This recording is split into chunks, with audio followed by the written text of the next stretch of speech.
Bienvenidos a una sesión más de este ciclo del Círculo Bastiat que estoy dedicando a analizar un tema que sobre todo hoy en día tiene una importancia muy relevante, que es el tema de la propiedad. Y para ello me estoy remitiendo a este libro de Henry LePage, ¿sí? ¿Por qué la propiedad? Un libro interesante, un libro que fue publicado por primera vez en el ya lejano año de 1985, pero que sigue teniendo una vigencia muy importante, porque hoy, yo me atrevería a decirlo, como siempre, no diría que de manera excepcional, sino como siempre, la propiedad sigue siendo atacada por distintos flancos. Y para no hacer la introducción muy larga, retomo donde nos quedamos en la anterior sesión. Dice LePage, lo que llamamos el régimen de la propiedad privada no es más que un caso particular, un caso extremo de una regla general que establece que los derechos de propiedad reconocidos por la colectividad son derechos subjetivos con carácter personal, exclusivo y libremente transferible, que se derivan directamente del derecho inalienable de cada individuo a la plena y entera propiedad de sí mismo. De esto ya comenté algo en la sesión anterior y que se comentará mucho más en sesiones que ya vendrán. Luego dice LePage que todo esto tiene que ver con el predominio de tres principios jurídicos esenciales.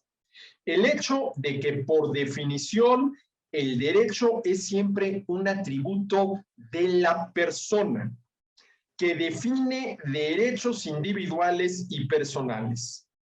El principio por el cual todo derecho referente a la posesión, el uso o la transferencia de un bien no puede pertenecer simultáneamente a varios propietarios en competencia. Y finalmente, el principio de que todo derecho legalmente reconocido a un individuo constituye un bien privado que puede ser libremente enajenado a otras personas. Estos son, para Henry LePage, los tres principios jurídicos del derecho de propiedad. ¿Sí? Primero, por definición, es el derecho siempre un atributo de la persona. Claro, ahí la pregunta es, ¿a quién se considera persona? Porque, por ejemplo, ya lo vamos a ver más adelante, en la Edad Media, ¿sí?, a algo muy especial se le consideraba persona, y no digamos ya, por ejemplo, en las sociedades socialistas inspiradas en el marxismo, ¿a quién se considera persona? Esa es la pregunta. Pero por lo pronto, LePage, al hablar de estos tres principios jurídicos del derecho de propiedad, dice que son el hecho de que por definición el derecho es siempre un atributo de la persona, que define derechos individuales y personales.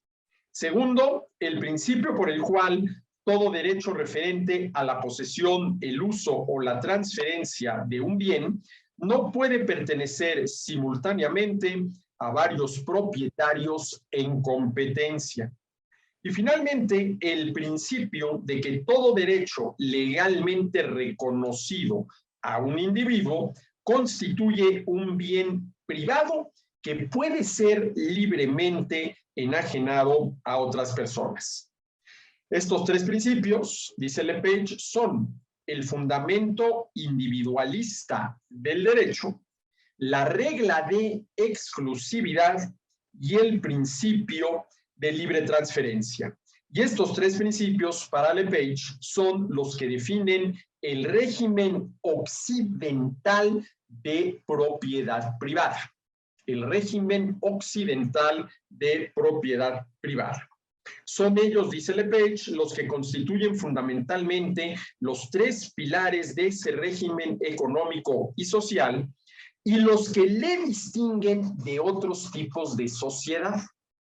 Y aquí viene lo interesante. Dice, por ejemplo, en las sociedades feudales, en las que los derechos, casi siempre inalienables, se encontraban fundamentalmente ligados a las funciones y al estatuto de los individuos y no a su persona, y se interrelacionaban mutuamente en un complicado laberinto de obligaciones jerárquicas y de concesiones recíprocas. Esto en el sistema feudal, en las sociedades feudales, en las cuales los derechos se reconocían según las funciones y el estatuto de las personas, pero no según la persona, independientemente de cuáles fueran sus funciones en esa sociedad y de cuál fuera su posición en la misma.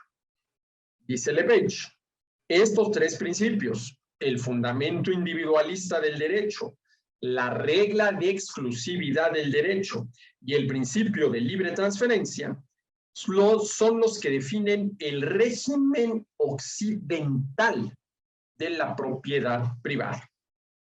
Son ellos los que constituyen fundamentalmente los tres pilares de ese régimen económico y social y los que le distinguen de otros tipos de sociedad.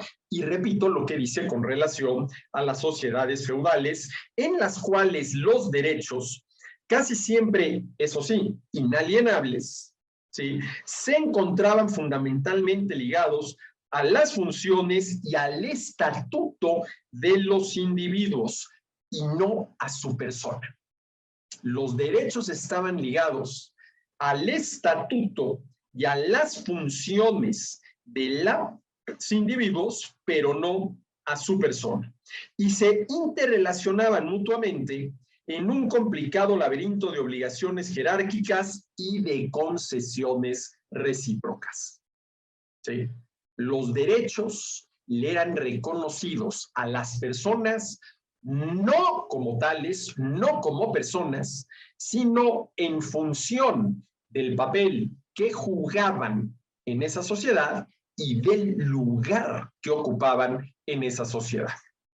Y luego dice, sí, Lepage, que en las sociedades socialistas, el principio básico es que solo esa unidad orgánica, que es el grupo, puede recibir los atributos de la propiedad, lo que implica que los derechos de los que disponen los individuos no son sino concesiones de la colectividad, esa unidad orgánica, en lugar de estar indefectiblemente anclados en la personalidad humana.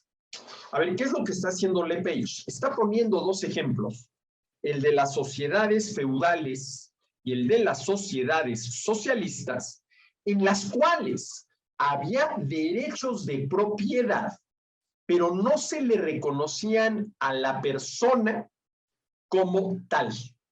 En las sociedades feudales se les reconocían a las personas, pero en función de las tareas que desempeñaban en esa sociedad o de la posición que ocupaban en esa sociedad. Y en las sociedades socialistas, ¿sí?, esos derechos se le reconocen a lo que Lepage llama, ¿sí?, unidad orgánica, que vendría siendo al final de cuentas el Estado, ¿sí?, quien concesiona a los individuos cuando lo hace ciertos derechos. Lo que llamamos propiedad privada, dice Lepage, no es por todo ello más que un sistema de organización social entre otros. ¿Sí? Entre otros. Ahora, ojo, lo que llamamos la propiedad privada no es por todo ello más que un sistema de organización social entre otros, ligado a una filosofía del derecho y de los derechos y obligaciones que de él derivan. ¿Cuáles son las características de este sistema? ¿Qué consecuencias tiene sobre los mecanismos de la distribución de los bienes? ¿Cuáles son las razones o los orígenes de su aparición? ¿Con qué concepción de la justicia es compatible o incompatible? Tales son las cuestiones, dice Lepage, a las que vamos ir tratando de responder en los capítulos que siguen. En los capítulos que siguen. Pero antes de llegar a los capítulos que siguen, hay todavía algo importante que decir en torno a este primer capítulo del libro de LePage, que lleva por título Derecho de Propiedad, el envite. ¿Sí? Dice LePage, solo una persona puede ser sujeto del derecho sagrado a la plena propiedad. Solo una persona. Pero luego se pregunta, ¿quién es esa persona? ¿Quién es esa persona? Y pone un ejemplo, ¿sí? Citando a Leopold Koch, un autor que escribió un libro, Property and Freedom, ¿sí? Publicado en 1974. Citando a Koch, LePage dice, los marxistas reconocen, perdón, que la propiedad está determinada por el derecho exclusivo que tiene una persona sobre el uso y la disposición de una cosa, que la propia libertad está determinada por el derecho exclusivo que tiene sobre sus propias acciones y que en un mundo en que las acciones están necesariamente mediatizadas por las relaciones con las cosas, no se puede tener una sin la otra. Fíjense, lo que está diciendo Koch, citado por LePage, es que los marxistas reconocen, lo voy a decir con mis palabras, que no se puede ejercer la libertad individual si no es a través del uso de la propiedad privada, porque siempre que se ejercita la libertad, se ejercita sobre algún tipo de propiedad. ¿Sí? Pero la gran diferencia, ¿sí?, entre la postura marxista y, por ejemplo, la postura del liberalismo clásico, pero la gran diferencia aparece a partir del momento en que se trata de determinar cuál es la persona que puede ser sujeto de esos derechos. ¿Sí? Lo que quieren los marxistas, dice LePage, no es transferir la propiedad a los que carecen de ella y de los que se convierten en ardientes abogados, sino devolvérsela al único elemento orgánico que para ellos, los marxistas, encarna el ego, la soberanía, la personalidad. Es decir, la sociedad, el público, el pueblo y el Estado. ¿Qué es lo que está diciendo LePage? Que los marxistas no están en contra de la propiedad, me atrevo a decirlo así, privada, pero que consideran que la persona, ¿sí?, que puede ser sujeto de ese derecho de propiedad privada es, al final de cuentas, el Estado. El Estado. Y aquí repito lo que dice LePage, ¿sí? Esta es efectivamente la cuestión fundamental. Solo una persona puede ser sujeto del derecho sagrado a la plena propiedad. Pero ¿quién es esa persona? ¿A quién se aplica este concepto de personalidad? ¿Es toda persona humana viva, según establece el pensamiento individualista del derecho occidental? ¿O bien lo que ocurre es que nosotros, seres vivos, no somos más que partículas elementales de una entidad superior a cuyo nivel se encuentra únicamente el concepto de personalidad, tal y como lo conciben los colectivistas? Desde el punto de vista de la concepción o las concepciones individualistas, es el individuo, el ser humano, ¿sí?, la persona capaz, ¿sí?, de tener derechos de propiedad. Desde el punto de vista de la visión colectivista o de las visiones colectivistas, no es el individuo, no es la persona concreta la que es capaz de tener derechos de propiedad, sino la colectividad, cualquier cosa que esto signifique, ¿sí? Vamos a decirlo así, encarnada en el Estado, cualquier grupo de personas que lo integre, ¿sí? Cualquier grupo de personas que lo integre, ¿sí? Repito lo que dice Lepage con relación a los marxistas. Lo que quieren estos, los marxistas, no es transferir la propiedad a los que carecen de ella y de los que se convierten en ardientes abogados, sino devolvérsela al único elemento orgánico que para ellos encarna el ego, la soberanía, la personalidad. ¿Sí? Y este único elemento orgánico que encarna el ego, la soberanía y la personalidad es la sociedad, el público, el pueblo, el Estado. Pero claro, entonces la pregunta es, ¿quién, para el efecto práctico de ejercer el derecho de propiedad, es el pueblo, la sociedad, el Estado?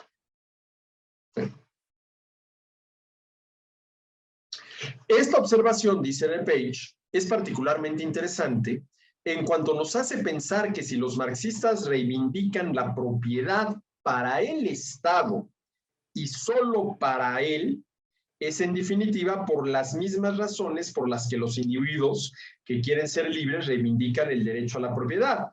Porque ser propietario, tener derecho de propiedad, es tener el poder de defenderse contra toda interferencia exterior. Es, en una palabra, ser libre. Y aquí Lepage señala algo que a mí me gusta decirlo en estos términos. La propiedad privada es la condición de posibilidad del ejercicio de la libertad individual, que se ejerce siempre sobre algún tipo de propiedad, comenzando por el propio cuerpo. ¿Sí?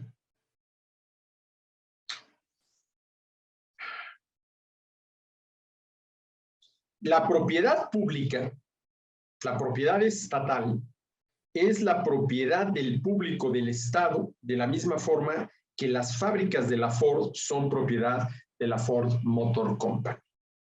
Los dos tipos de propiedad confieren a sus propietarios una garantía de libertad absoluta. Pero un sistema de propiedad pública no conoce más que un propietario dotado de todos los atributos que le confiere el reconocimiento de su personalidad soberana, el Estado. Mientras que en un sistema de propiedad privada, el Estado no es más que un elemento soberano entre muchos otros agentes iguales en derecho. Iguales en derecho. ¿Sí? Ahora, a ver, me regreso un poco para recordar, ¿sí?, lo que dice Lepage cuando afirma que estamos de tal forma influidos por la revolución jurídica y política que supuso el reconocimiento por la Revolución Francesa del derecho de propiedad entre los derechos fundamentales del hombre, que nos hemos acostumbrado a actuar como si la propiedad fuera una innovación radical y exclusiva de la sociedad intelectual moderna, de la Revolución Francesa, finales del siglo XVIII en adelante. ¿Sí? Tal actitud, dice Lepage, y esto ya lo analicé con detenimiento en la sesión anterior, es excesivamente simplificadora y nos hace perder de vista el que, ojo, por definición, no puede existir sociedad humana sin la presencia de reglas de propiedad y por lo tanto de derechos de propiedad, ¿sí?, explícitas o implícitas, que organicen la relación entre los hombres respecto al uso de los bienes y de las cosas. Esto es importante, porque más es cierto, ¿sí? No puede existir sociedad humana sin la presencia de reglas de propiedad. ¿Por qué? Porque, a ver, el origen de la propiedad ¿sí? Entendida de entrada como el excluir a los demás de usar, disfrutar y disponer de lo que es de uno, tiene su origen en la escasez, en el hecho de que no todo alcanza para todos, menos en las cantidades que cada uno quisiera y mucho menos gratis.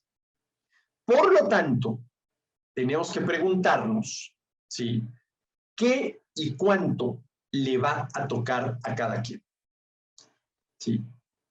Y si ya respondimos esta pregunta, ¿qué y cuánto le toca a cada quien? Ya tenemos una regla de propiedad. Recuerden, no quiero regresar a ello para poder avanzar, lo que dije en la sesión anterior con relación a esa comunidad primitiva, ¿sí?, de la cual algunos de sus miembros salen a cazar un venado, regresan con el venado y bueno, tienen que responder a la pregunta: ¿qué parte del venado y en qué cantidades le toca a cada quien, puesto que todos los miembros de esa comunidad tienen que comer para poder sobrevivir? Esto es muy importante. No puede existir sociedad humana sin la presencia de reglas de propiedad, que pueden no ser todavía el derecho de propiedad tal y como lo entendemos hoy en día. ¿Sí?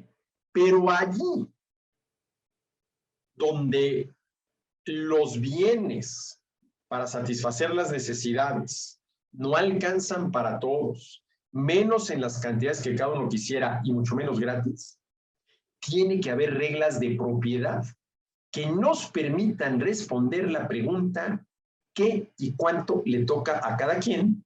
Ya que no todo alcanza para todos, menos en las cantidades que cada uno quisiera y mucho menos gratis.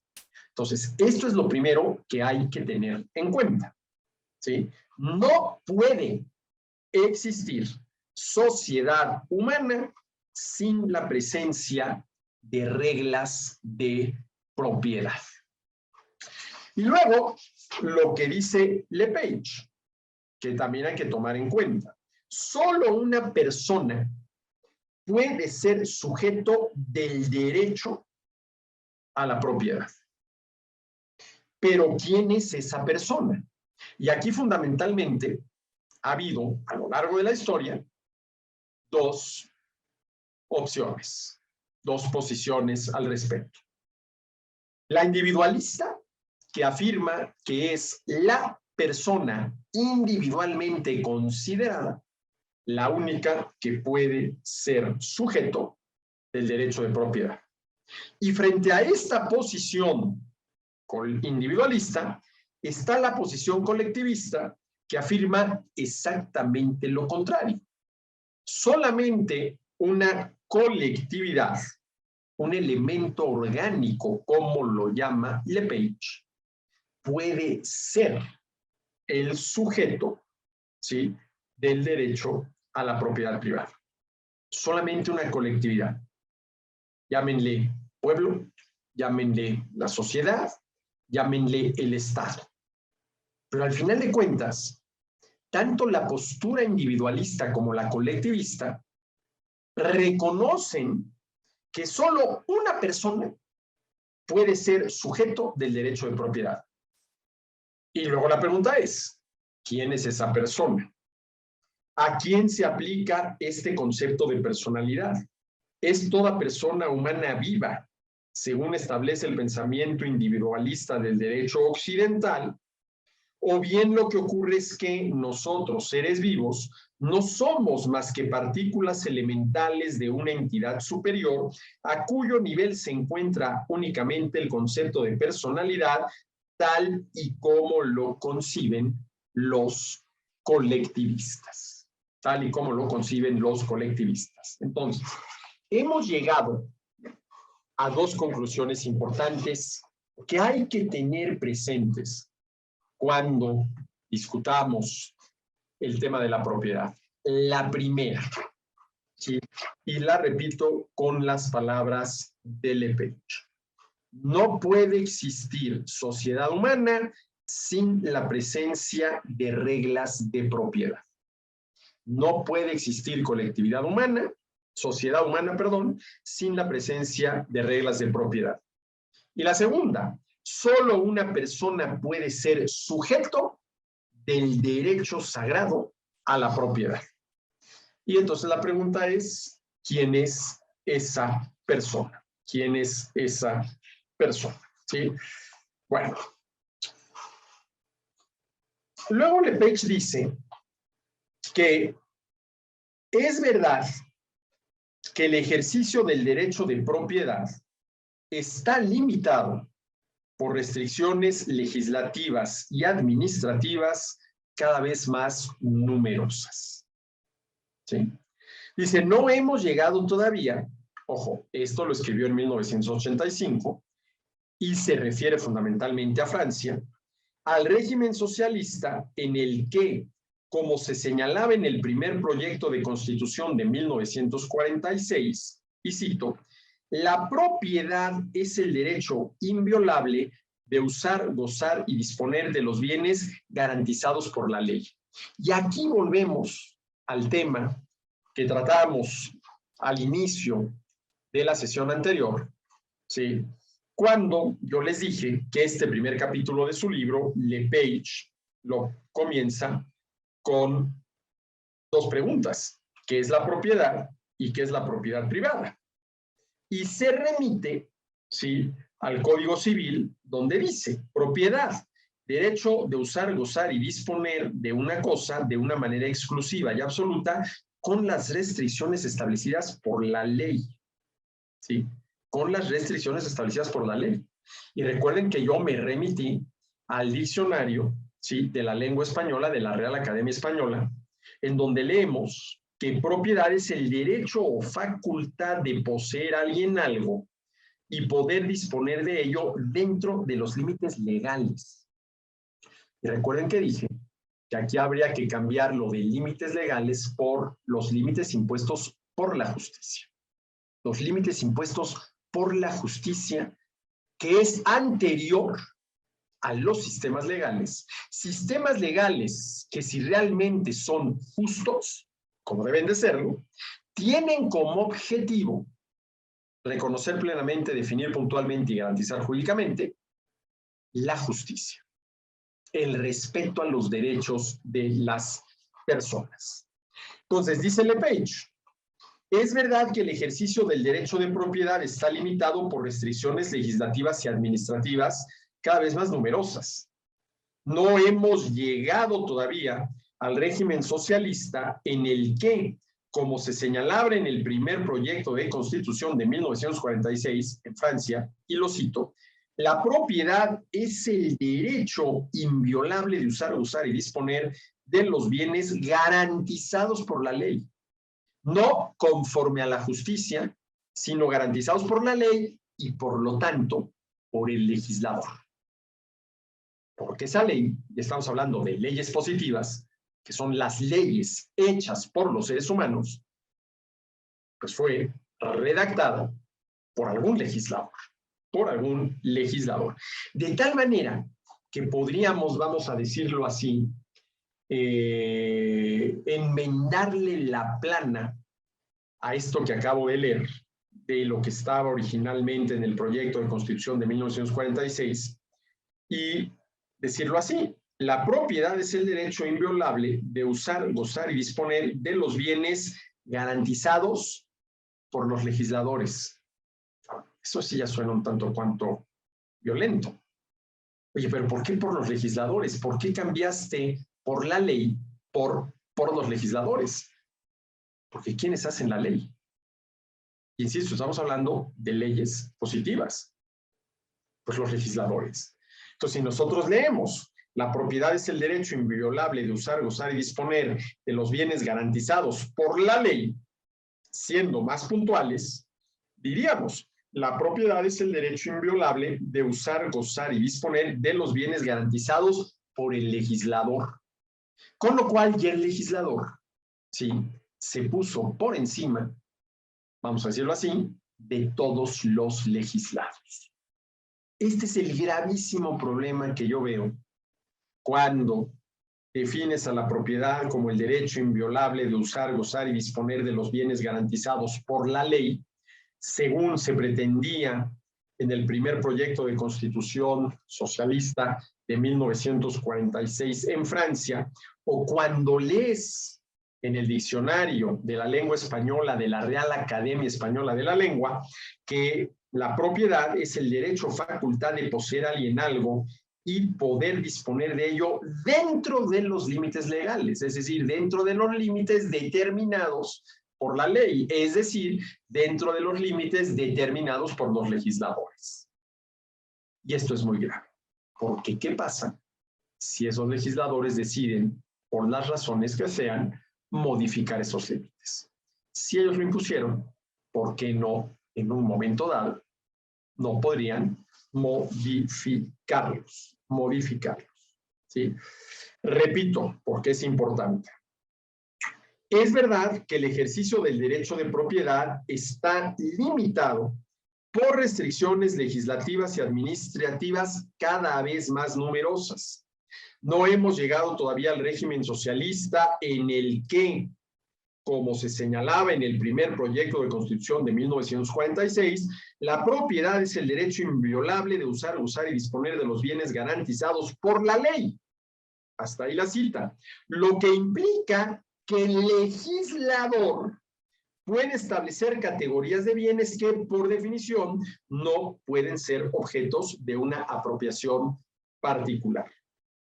Pero está claro que vivimos ya en un mundo de economía mixta, 1985, en el que el carácter absoluto del derecho de propiedad aparece cada vez más como un puro anacronismo jurídico. Y, desafortunadamente, y como una grave amenaza para nosotros los mexicanos, ahí tenemos como botón de muestra el párrafo cuarto, ¿sí?, del artículo 28 de la Constitución Política de los Estados Unidos Mexicanos, en el cual lo que se dice, y lo abrevio, es que en este país, México, hoy, basta y sobra que el Congreso de la Unión expida una ley, que luego tendrá que ser promulgada por el Poder Ejecutivo, en la cual se diga que este o aquel sector de la actividad económica es considerado estratégico para que tenga que ser expropiado y gubernamentalizado, que esta es la palabra correcta, gubernamentalizado, no nacionalizado. ¿Por qué? Porque en el artículo 25 de la Constitución se dice que los sectores estratégicos de la economía deberán estar en las manos exclusivas, es decir, monopólicas, del Estado.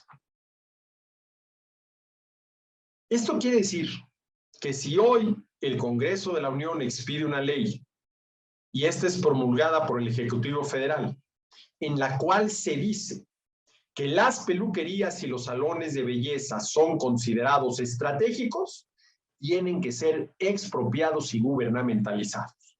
Porque el artículo 25 de la Constitución dice que los sectores estratégicos de la actividad económica tienen que estar en las manos exclusivas del Estado. Estando así las cosas, podemos decir que en México el derecho de propiedad privada, en este caso sobre los medios de producción, está plenamente reconocido, puntualmente definido y jurídicamente garantizado. Yo honestamente no veo cómo. Es más, lo digo como es. No. En México el derecho de propiedad sobre los medios de producción no está ni plenamente reconocido, ni puntualmente definido, ni jurídicamente garantizado. Y luego dice Lepage, reflexionemos un instante sobre lo que significa este crecimiento continuo de la potestad reguladora de los poderes públicos. Desde el momento en que el Estado se introduce en todo y en cualquier parte, desde el momento en que se arroga bajo múltiples formas el derecho de quitar a Pedro para dar a Juan, lo que considera justo es natural que los hombres se dirijan a él, al Estado, cada vez más para utilizar su poder de coacción en la defensa de sus intereses privados, en vez de acudir a las formas institucionales de relación contractual, el intercambio, que existen en la sociedad civil. Y a ver, aquí LePage ya está hablando de la redistribución del ingreso. Dice, desde el momento en que el Estado se introduce en todo y en cualquier parte, desde el momento en que se arroga bajo múltiples formas el derecho, que estrictamente hablando no es derecho, sino simple y sencillamente poder, de quitar a Pedro para dar a Juan lo que considera justo. ¿A qué se está refiriendo LePage?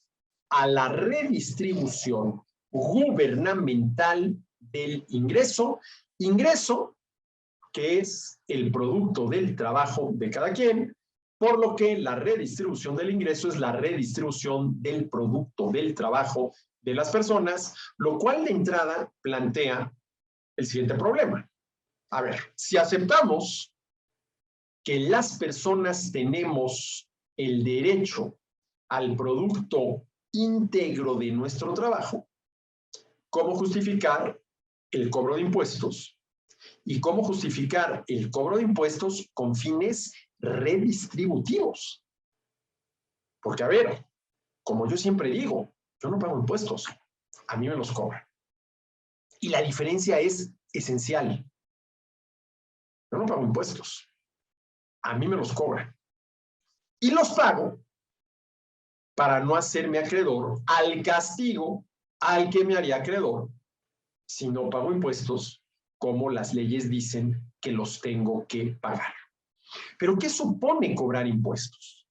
Que ahí hay un grupo de personas, los gobernantes, ¿sí?, con el poder para obligar a los ciudadanos a entregarles parte del producto de su trabajo.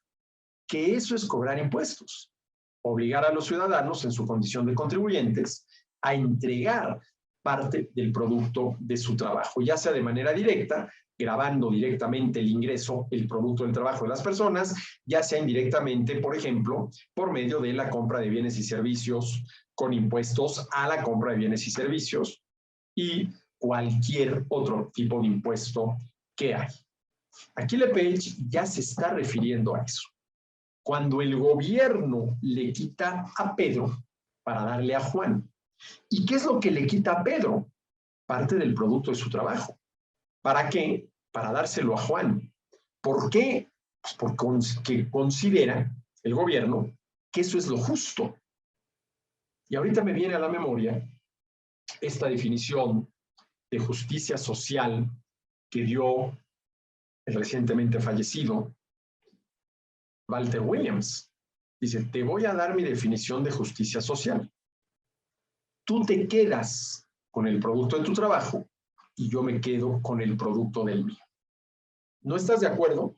Entonces dime, ¿qué parte del producto de mi trabajo te corresponde y por qué?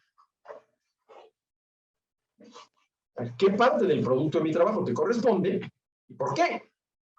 ¿Cuál podría ser la única respuesta sensata, ojo, entrecomillado, sensata, a la pregunta ¿por qué? ¿Por qué tú consideras que te corresponde parte del producto de mi trabajo, parte de mi ingreso? Bueno, la única respuesta sensata sería porque tengo necesidades insatisfechas. Dado que tengo hambre, me corresponde parte de tu comida. Dado que estoy enfermo, me corresponden partes de tus medicinas. Y así nos vamos. Ahora, a ver, las necesidades insatisfechas de quien sea le dan derecho a parte del producto del trabajo de alguien más. No. Pero esta es la creencia que encontramos en el fondo de todos aquellos que creen que efectivamente el gobierno tiene que redistribuirle ingreso, quitándole a Pedro lo que por ser producto de su trabajo es de Pedro, parte de su ingreso, para darle a Juan lo que por no ser producto de su trabajo no es de Juan. No es de Juan. La redistribución gubernamental del ingreso es, como la llamaba Federico Bastiat, una expoliación legal, un robo con todas las de la ley. ¿Sí? Y remito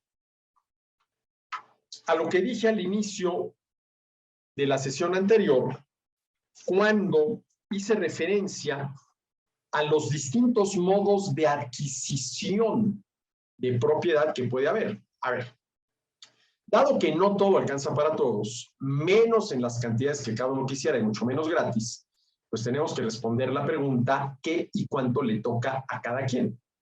Y esta pregunta nos remite a otra. ¿Cuáles son las maneras legítimas, los modos legítimos de adquirir propiedad? Recuerden lo que dije al inicio de la sesión anterior. Uno de estos modos es la apropiación. Primero en tiempo, primero en derecho.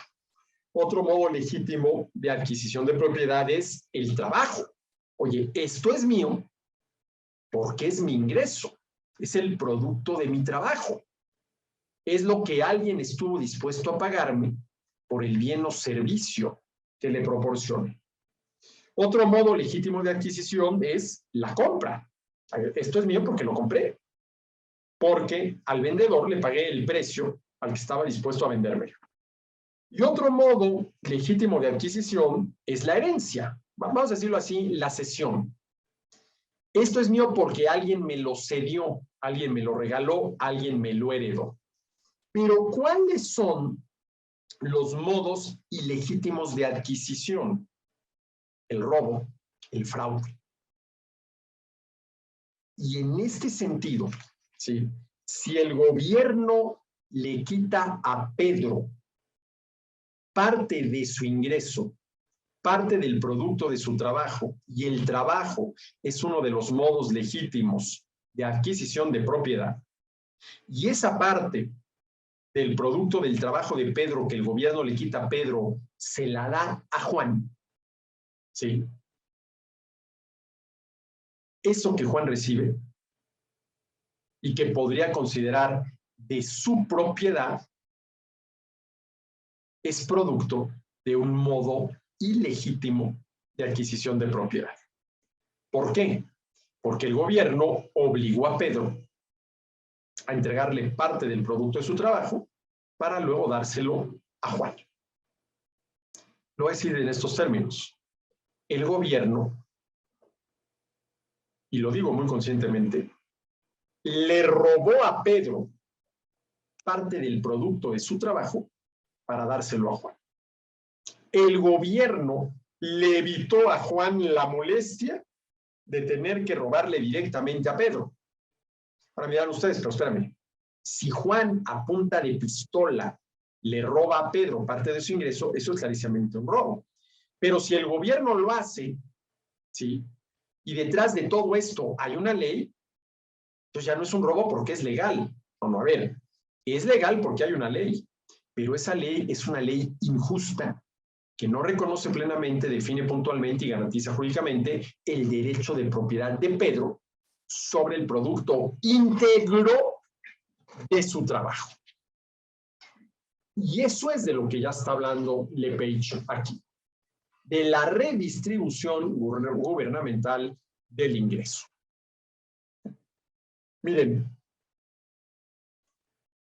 todo socialista es alguien que cree que las necesidades insatisfechas de alguien le dan derecho a parte del producto del trabajo de alguien más. Y que el gobierno tiene la obligación de hacer valer ese derecho redistribuyendo el ingreso, en este caso, de Pedro a Juan. Siendo Juan la persona que tiene necesidades insatisfechas. Y para mí, esta es la creencia esencial, en el sentido de que es la creencia que lo define como tal del socialismo. Yo me pregunto si habrá algún político que no sea socialista, que no esté, aunque sea, ¿sí?, de una manera, si quieren ustedes, muy tenue, muy tímida, casi casi marginal, a favor de la redistribución del ingreso. ¿Sí? A favor de la redistribución del ingreso. ¿Sí? Y de esto es de lo que empieza a hablar LePage, ¿sí?, al final del capítulo 1 de su libro. ¿Sí? Se empieza a perder de vista un hecho grave, y es que la continua ampliación del campo de intervención de los poderes públicos está operando un cambio profundo en la misma naturaleza del derecho de propiedad. Deja este de ser un atributo de la persona para convertirse en un derecho delegado. Un derecho que no está ya anclado en los derechos naturales del individuo y del que la colectividad, y en realidad el Estado, y en concreto el gobierno en turno, es el primer depositario. Dicho de otra forma, se trata de un derecho socialista. Y déjenme recurrir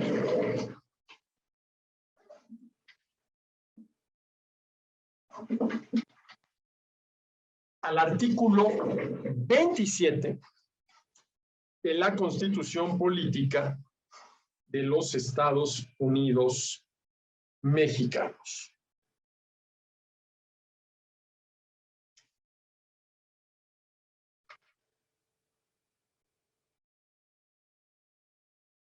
Permítanme un momento.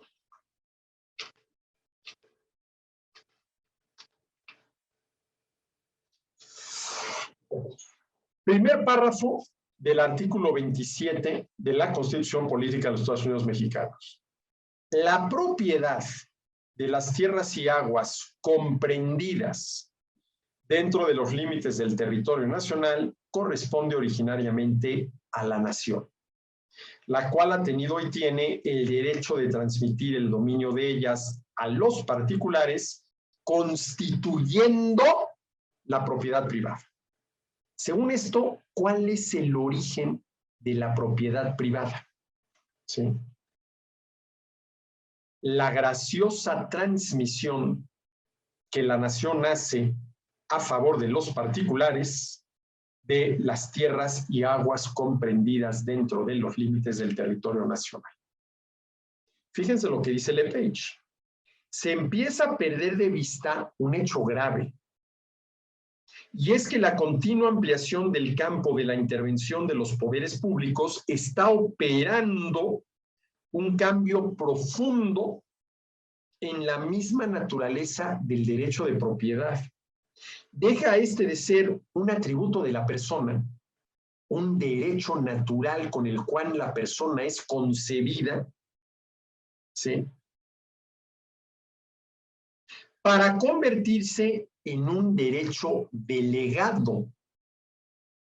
Un derecho que no está ya anclado en los derechos naturales del individuo y del que la colectividad, y en realidad el Estado o el gobierno, y lo que acabo de mencionar, la nación, cualquier cosa que sea la nación, es el primer depositario. El primer depositario. La propiedad de las tierras y aguas comprendidas dentro de los límites del territorio nacional corresponde originariamente a la nación. ¿Qué es la nación? El primer depositario del derecho, ¿sí?, de propiedad de las tierras y aguas comprendida dentro de los límites del territorio nacional. Ojo, el artículo 27 de la Constitución no niega el derecho de propiedad. Es más, lo reafirma. Nada más que, para decirlo en términos de LePage, esa persona, ¿sí?, a la cual le corresponde ese derecho, Derecho de propiedad sobre las tierras y aguas comprendidas en el territorio nacional es la nación. Vuelvo a lo que decía Lepage hace rato. Solo una persona puede ser sujeto del derecho sagrado a la propiedad. Pero ¿quién es esa persona?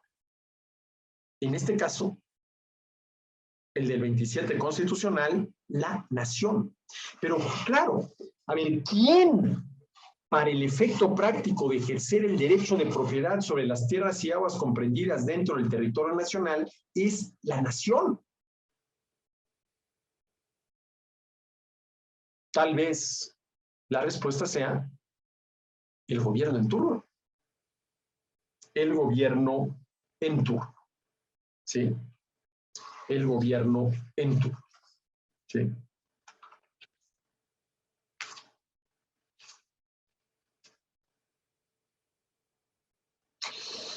Y luego viene una nota, la nota 13 a pie de página del primer capítulo, y dice Lepage, la fórmula del Código Civil Soviético es la siguiente, y cita del Código Civil Soviético. El propietario de una cosa tiene el derecho de disponer libremente de ella dentro de los límites marcados por la ley. A ver, Código Civil Soviético. El propietario de una cosa tiene el derecho de disponer libremente de ella dentro de los límites marcados por la ley. Nuevamente vuelve a aparecer la ley. Vámonos a la definición de propiedad del diccionario de la lengua española, de la Real Academia Española de la Lengua. Propiedad. Derecho o facultad de poseer a alguien algo y poder disponer de ello dentro de los límites legales.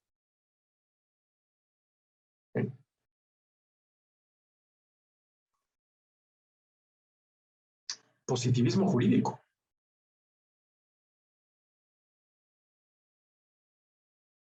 Donde lo que importa es lo que dice la ley y no la justicia. ¿Sí? Código Civil Soviético. El propietario de una cosa tiene el derecho de disponer libremente de ella dentro de los límites marcados por la ley. Puede reivindicarla contra cualquiera que la detente sin derecho y rechazar toda usurpación. Toda usurpación.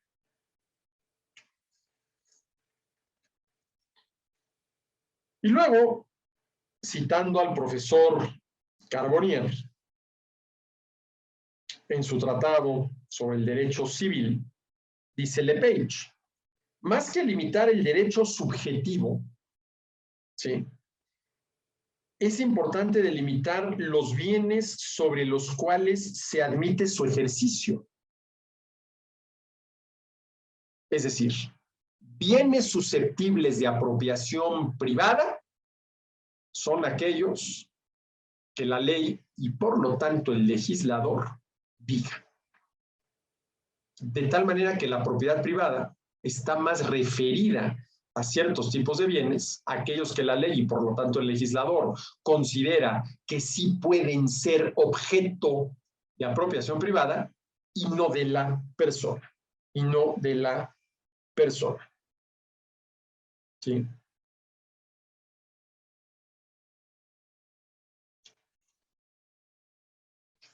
La persona. ¿Sí?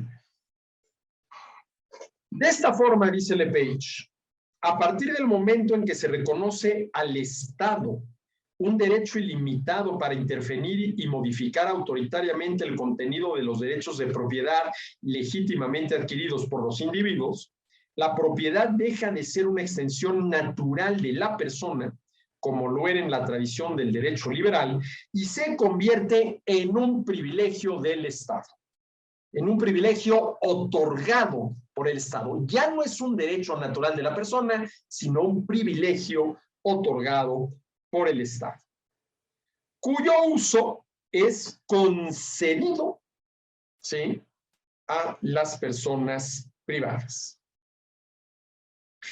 La incertidumbre constante que tal situación hace recaer a partir de este cambio sobre todos los que disponen de un derecho legítimo de propiedad significa claramente que es el Estado quien vuelve a ser el titular real del derecho de propiedad y que lo único que está dispuesto a hacer es delegar el uso más o menos completo de sus diferentes atributos en las personas y en los grupos privados. Ojo, la incertidumbre constante que tal situación hace recaer sobre todos los que disponen de un derecho legítimo de propiedad.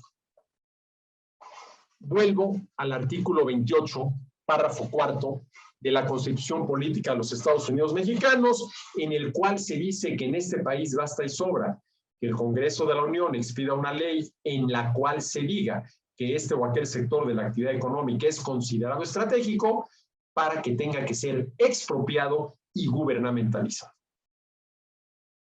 Oye, ¿y cuáles son los sectores estratégicos de la economía? Los que expresamente señalen las leyes que expide el Congreso de la Unión. En pocas palabras, cualquiera. ¿Cuál seguridad jurídica? Ninguna. ¿Qué es lo que tenemos? Inseguridad jurídica, estado de chueco. Esto que dice Lepage, y perdón que insista, pero es importante, ¿sí? Que escribió en 1985, hoy en día, por lo menos en el caso de México, por lo que acabo de decir con relación a la Constitución, sigue vigente. Es verdad que el ejercicio del derecho de propiedad está limitado por restricciones legislativas y administrativas cada vez más numerosas. Está claro que vivimos ya en un mundo de economía mixta en el que el carácter absoluto del derecho de propiedad aparece cada vez más como un puro anacronismo jurídico. Se trata, dice Lepage, de un cambio fundamental de doctrina que, sin que nos demos cuenta de ello, nos introduce en un tipo de sociedad en el que la distribución de estas franquicias legales, ¿sí?, constituye la moneda de cambio que utilizan los que controlan los instrumentos actuales del Estado moderno para multiplicar los votos en su favor y asegurar así su porvenir. Hay una característica común, y es que en todos estos regímenes, aunque se mantenga el principio jurídico de la propiedad privada, se reduce considerablemente la zona de aplicabilidad de su corolario más importante, el principio de la libertad contractual. ¿Sí? Y termina,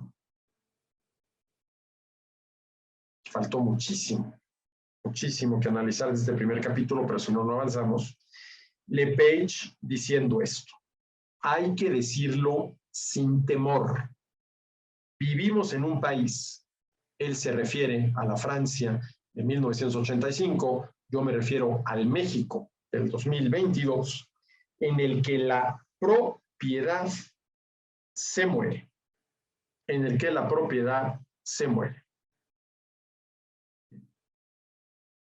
Esta inversión de las raíces de la propiedad, por ejemplo, comparemos lo que dice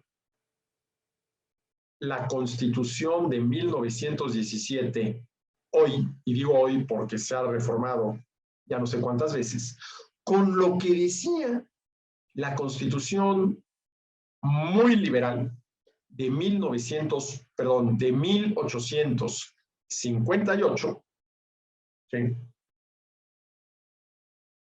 de México. Esta inversión de las raíces de la propiedad significa que de una democracia liberal estamos basculando hacia una hegemonía socialista.